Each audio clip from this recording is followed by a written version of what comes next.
Chapter 8. Attaining the Supreme.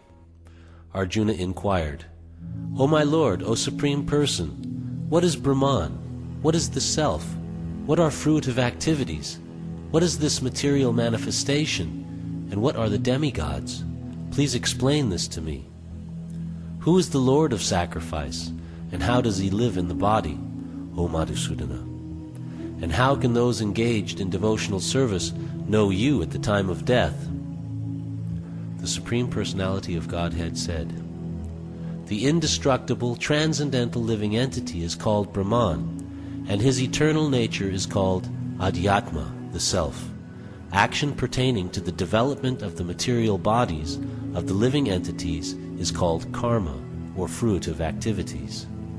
O best of the embodied beings, the physical nature, which is constantly changing, is called Adhibhuta, the material manifestation. The universal form of the Lord, which includes all the demigods, like those of the sun and moon, is called Adhidaiva.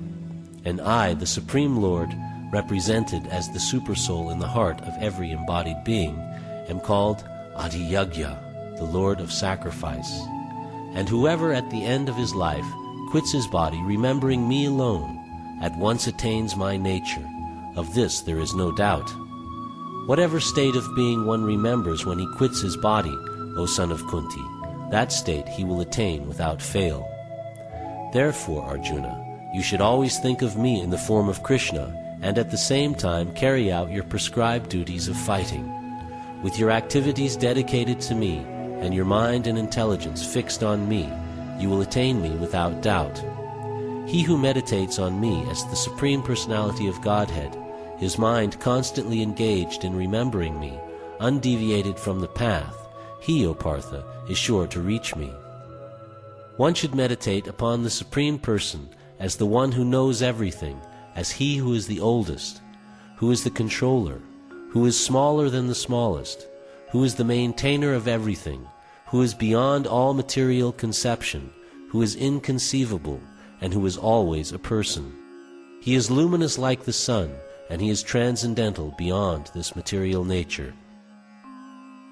One who at the time of death fixes his life air between the eyebrows, and by the strength of yoga, with an undeviating mind, engages himself in remembering the Supreme Lord in full devotion, will certainly attain to the Supreme Personality of Godhead. Persons who are learned in the Vedas, who utter Omkara, and who are great sages in the renounced order, enter into Brahman.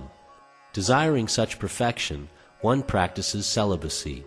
I shall now briefly explain to you this process by which one may attain salvation. The yogic situation is that of detachment from all sensual engagements.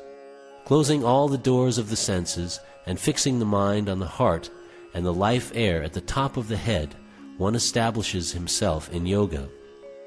After being situated in this yoga practice and vibrating the sacred syllable Om, the supreme combination of letters, if one thinks of the Supreme Personality of Godhead and quits his body, he will certainly reach the spiritual planets.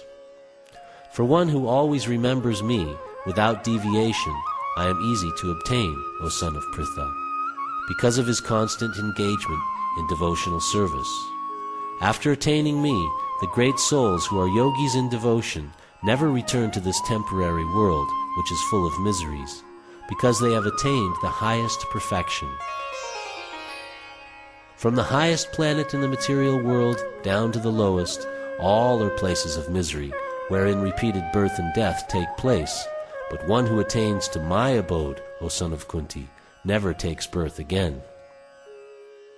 By human calculation, 1,000 ages taken together form the duration of Brahma's one day, and such also is the duration of his night.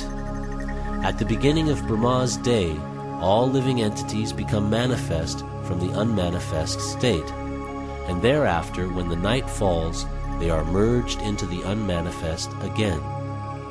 Again and again, when Brahma's day arrives, all living entities come into being, and with the arrival of Brahma's night, they are helplessly annihilated. Yet there is another unmanifest nature, which is eternal and is transcendental to this manifested and unmanifested matter. It is supreme and is never annihilated. When all in this world is annihilated, that part remains as it is. That which the Vedantists describe as unmanifest and infallible, that which is known as the supreme destination, that place from which, having attained it, one never returns, that is my supreme abode.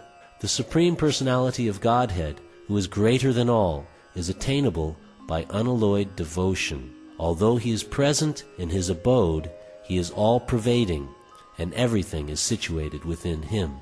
O best of the Bharatas, I shall now explain to you the different times at which, passing away from this world, the yogi does or does not come back. Those who know the Supreme Brahman attain that Supreme by passing away from the world during the influence of the fiery god, in the light, at an auspicious moment of the day, during the fortnight of the waxing moon, or during the 6 months when the sun travels in the north.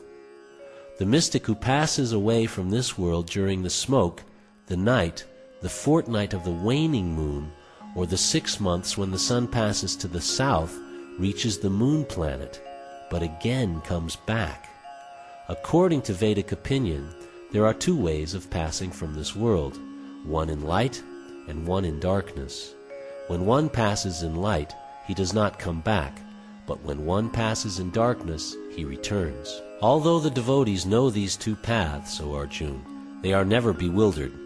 Therefore, be always fixed in devotion. A person who accepts the path of devotional service is not bereft of the results derived from studying the Vedas, performing austere sacrifices, giving charity, or pursuing philosophical and fruitive activities. Simply by performing devotional service, he attains all these, and at the end he reaches the supreme, eternal abode.